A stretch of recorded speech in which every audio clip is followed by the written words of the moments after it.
E aí, galera? Foi tranquilo?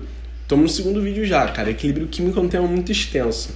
Então a gente vai ter que prestar bastante atenção. Essa aula de hoje é bem mais tranquila que a outra. A outra foi vários conceitos difíceis. Essa aula aqui é uma das partes que eu mais gosto da química porque ela é interessante, dá pra tu, saber as coisas sem nenhum esforço muito grande, né? É aplicável pra caramba, é interessante mais essa parte, que é deslocamento de equilíbrio. Bom, o deslocamento de equilíbrio foi estudado por esse químico que eu botei aqui o nome para vocês, né? O Le Chatelier, e ele propôs para ele os princípios de Le Chatelier, né? O que é o princípio de Le Chatelier? Ele fala sobre deslocamento de equilíbrio. Como que eu faço? Vamos pensar aqui, eu tenho uma reação em equilíbrio, né? Ela vai lá e para de acontecer, ou seja, alcança o equilíbrio.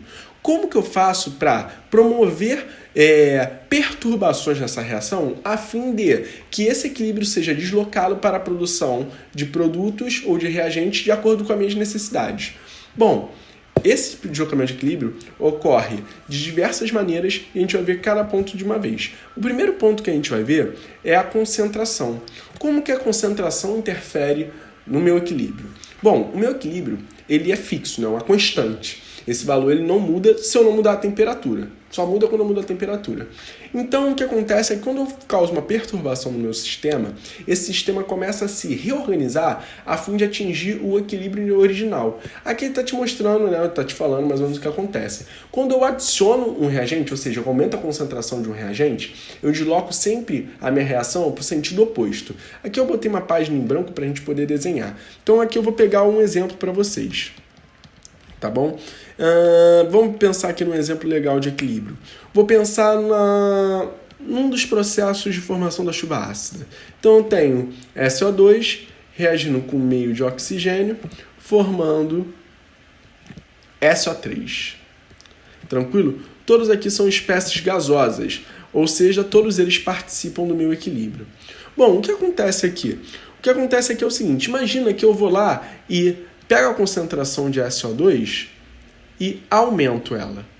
Bom, quando eu aumento a concentração de SO2, o meu equilíbrio ele é deslocado. Como assim? Bom, tinha uma situação de equilíbrio, esse equilíbrio tinha um valor lá, o valor da minha constante, e eu adicionei muito reagente. Minha reação olha e fala, cara, não pode ter muito reagente assim não, eu tenho que atingir o meu equilíbrio, a situação ideal é o equilíbrio. Então ela começa a consumir esse cara. Então o que vai acontecer é que, ao adicionar o SO2, instantaneamente a minha reação vai começar a consumir esse SO2. Só que, ao consumir o SO2, como a reação é SO2 e oxigênio, ela também começa a consumir o O2. Então, o que acontece? Subiu muito o SO2. Ela começa a consumir o SO2 e, consecutivamente, o O2. Para quê? Para produzir o SO3. Então, você concorda que, ao adicionar o SO2, uma reação é deslocada para lá, para a direita? Por que eu posso afirmar isso? Bom, eu posso afirmar isso porque, ao adicionar um reagente, eu sempre desloco a reação para o sentido inverso. Ou seja, adicionei um reagente, desloco para os meus produtos. Adicionar um produto, desloco para onde? Para os reagentes, né? Então, no caso, aumentar SO2 aqui, desloca para o sentido direto. E se eu fizesse outra coisa? Se eu aumentasse a concentração, por exemplo, do SO3 ao invés do SO2, o que aconteceria? Ao aumentar, vou botar aqui de outra cor, né? Verde. Ao aumentar a minha concentração do SO3, o que acontece? Bom, de novo, aumentou o SO3, minha reação, olha, não pode ter muito SO3, começa a consumir esse SO3. Ao consumir ele, eu produzo o quê? SO2 e oxigênio. Ou seja, eu vou deslocar no meu sentido inverso, né? Então aqui eu deslocaria a reação para o sentido inverso. Tranquilo? E se eu diminuísse a concentração de alguém? Por exemplo, se eu diminuísse a concentração do O2, o que aconteceria? Bom, imagina a situação. Eu diminuí a concentração do SO2. Vou pegar aqui uma caneta para a gente poder fazer isso. Diminuí a concentração do SO2. Minha reação olha e fala, cara, não pode ficar com pouco O2. O que eu vou fazer? Eu tenho que produzir O2. Como que eu produzo O2? Consumindo SO3. Então, a minha reação, quando ela é diminuída a concentração, eu desloco a minha reação para o mesmo sentido. Nesse caso aqui seria o sentido inverso. Tranquilo? Deu para entender essa lógica? Vamos passar. Próximo fator que provoca deslocamento no equilíbrio, pressão. Toma cuidado com a pressão, tá? Pressão a gente tem que fazer uma analogia com o volume, sempre, né? Você sabe que a pressão é o inverso do volume, né? pressão é igual a 1 sobre V. Isso significa que, ao aumentar a pressão, eu diminuo o volume. Tranquilo? Então, vou botar aqui, ó. Ao aumentar a pressão, eu estou querendo dizer que eu diminuo o volume. Bom, o que isso tem a ver? Imagina uma seguinte reação. Vou botar aqui, né? Depois a gente vê essa definição mais formal. Vou pegar um exemplo aqui. Exemplo. Vou pegar a síntese da amônia mesmo. Síntese da amônia mais 3 de H2 formando 2 de NH3. Bom, aqui eu tenho um gás, aqui outro gás, aqui outro gás. São todos gases, né? O que acontece? Imagina que eu vou lá e aumento a pressão desse sistema. Aumentei a pressão.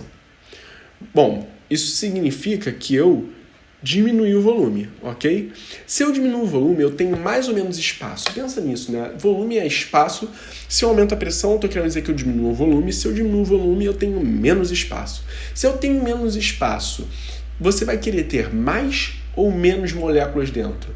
Pensa que fosse uma sala de aula agora, né? Você vai lá e pega uma sala que cabia 50 pessoas, agora você vai para uma sala que cabem 10. Você ainda vai querer que tenha 50 pessoas lá? Ou você vai querer que tenha 10 porque cabem 10? Tenha 10, né? Você vai querer mais conforto.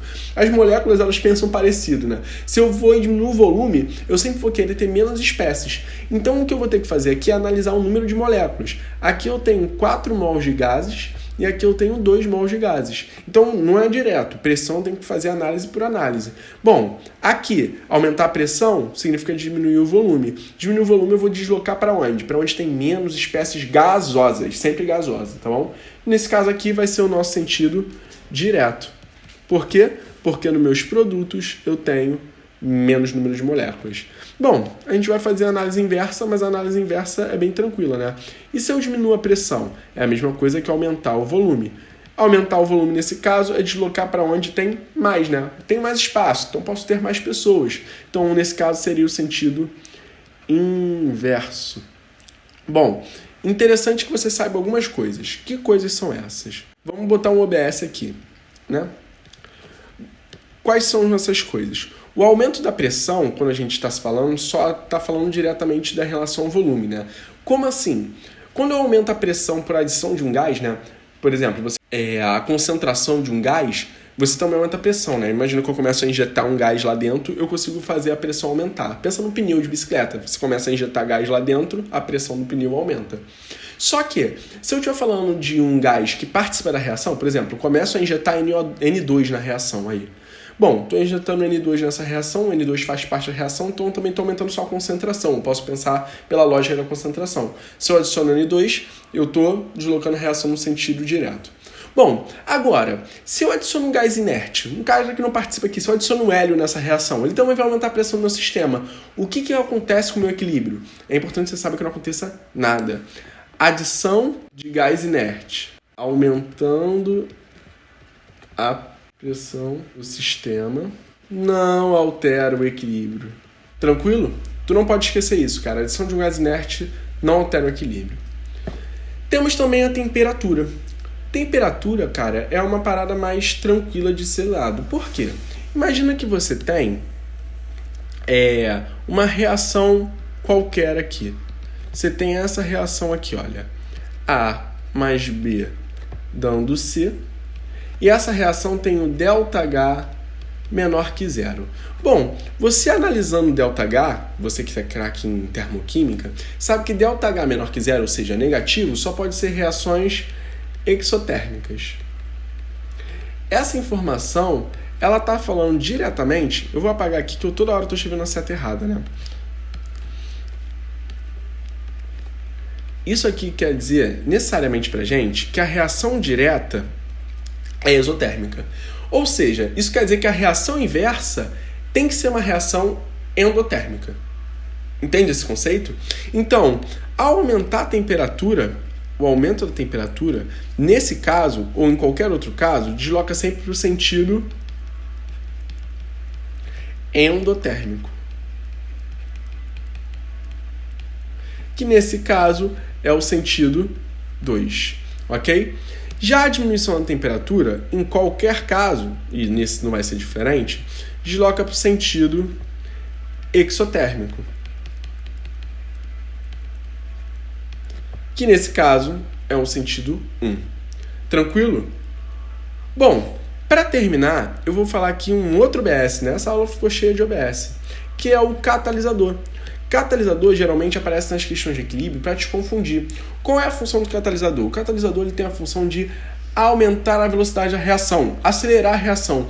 Ele não altera o equilíbrio. Se eu tenho uma reação que está no equilíbrio e adiciono um catalisador, o que vai acontecer é absolutamente nada. Porque ele vai aumentar tanto a velocidade do sentido direto como do inverso. Ou seja, vai mudar em nada. Então, cara, adição